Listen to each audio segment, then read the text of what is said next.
she's a member of But parliament. I'm sorry, Is that's she like happy saying to that any woman who resigns or is sacked is automatically done so because they're a woman. I didn't say. Let's just talk very specifically about Nusrat Ghani and these allegations that she has made. She says she's welcomed, by the way, this inquiry from the Prime Minister, but she says, of course, that she went to the Prime Minister in 2020 to ask for there to be an investigation, and she was told you have to, basically go around the complaints procedure from Conservative Central Office rather than some sort of inquiry through the government. Now, her allegation is that when she spoke to, she said the whips, but it is the chief whip, Mark Spence, who said she was talking about him, that when she went to him to talk about why she lost her job as a transport minister, she was told people in government had a problem with her, quote, Muslimness and her status as a Tory woman Muslim MP, and that this had caused problems among her colleagues. What do you make of her claims, which have been vehemently denied by the man who's alleged to have made these comments? Well, thank you, Julia. I've known Nusrat for a long time. Before she's a member of parliament, I know her family. She comes from Birmingham. We originate from the same area back in Kashmir, where my father knew the family, and all of my family knew each other. And so I have a huge amount of respect for her, and somebody who's fought her way through, fought in an election in 2005 in Ladywood against my very good colleague Shabana Mahmood. Unfortunately, she lost there, but she came through in a literally all-white constituency where she's a member of parliament now. Again, hugely respected. And I don't think she would be making this sort of allegation. Her stand on Islamophobia has been very robust, and I don't think she'd be making this complaint in a light-hearted way. A lot of people are talking about the timing of this, that she is one of the rebel Tory MPs, the COVID recovery group, although she did vote for the second lockdown, as a number of those did. And this is all about trying, adding pressure to the Prime Minister at this difficult time. Now, so lots of people are questioning the timing and therefore, by extension, the veracity of this. But it is clear, and Number 10 have confirmed, she did raise this issue with the Prime Minister personally back in 2020. So it's not something that she's suddenly mentioning much later. Do you think the fact that the Prime Minister chose not to have an investigation if she didn't make a formal complaint through the party, that was wrong at the time? Because a lot of people would say she had a route to make a formal complaint. So why didn't she do it? Well, I think she'd made a complaint. She raised it with the Prime Minister, and I think that should be enough. Once an issue is raised, the party should look at it in a formal way and deal with it. I think putting more pressure onto MPs in that way. We live in a very different environment as members of Parliament.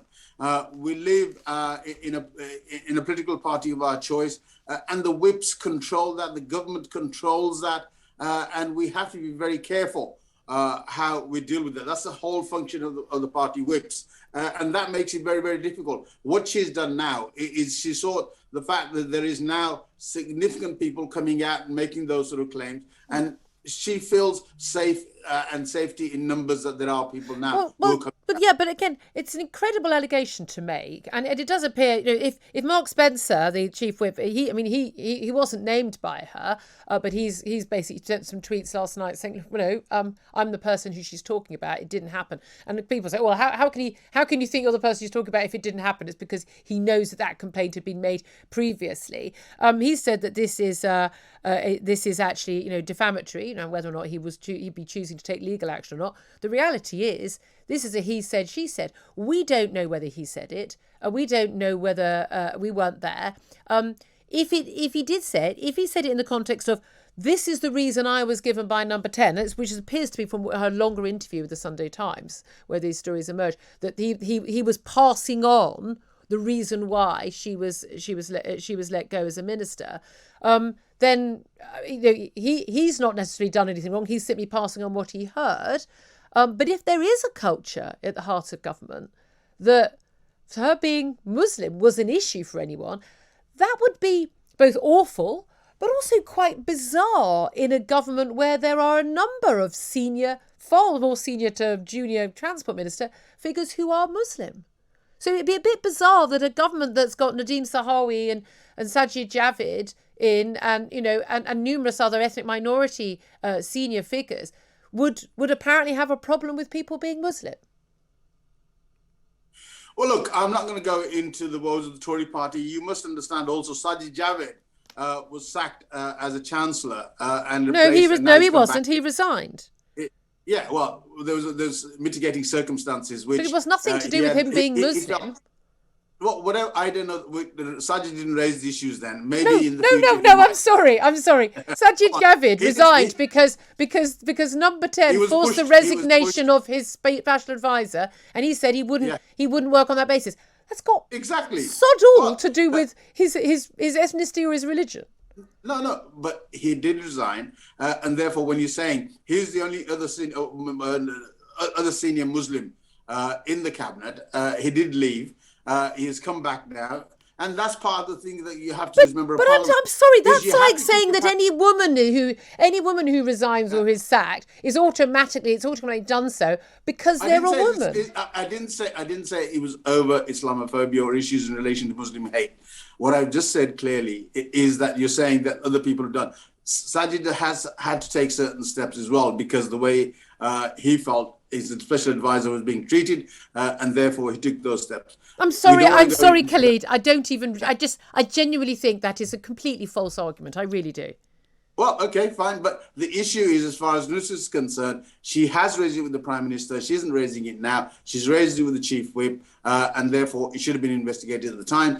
She didn't feel that she had the power to push it then. And what she's doing now is having safety in numbers, and she's moving forward on that. Okay, I mean, just in terms of the issues of Islamophobia, the claim is that the anti-Semitism investigation from the Equality Commission into a Labour Party, there was a systemic problem with anti-Semitism in the Labour Party, particularly under Jeremy Corbyn. I don't think there was previously. I did see no evidence of that beforehand.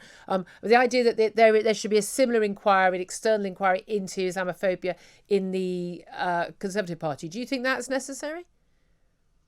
Well, I think, first of all, what we've done in the Labour Party is we've accepted a lot of the issues around Islamophobia. Now, I'm somebody who doesn't necessarily agree with all the issues that are raised in the Islamophobia APPG report and the definition either. So I think there has to be a better way of dealing with this. I'm speaking to the Labour Party as to how we deal with that. But I think what the Conservative Party has to do is not necessarily listen to what's raised and the way the reports are raised, but look at this issue themselves and come to some sort of resolution in relation to that. You say quite rightly the issue of anti-Semitism in the Labour Party. We still have the former leader of the Labour Party suspended from the Labour Party because he won't make an unequivocal apology in relation to that. And so the Labour Party is quite strong in that. All right, Khalid Mahmood, Labour MP, really appreciate you joining us. Thank you very much indeed.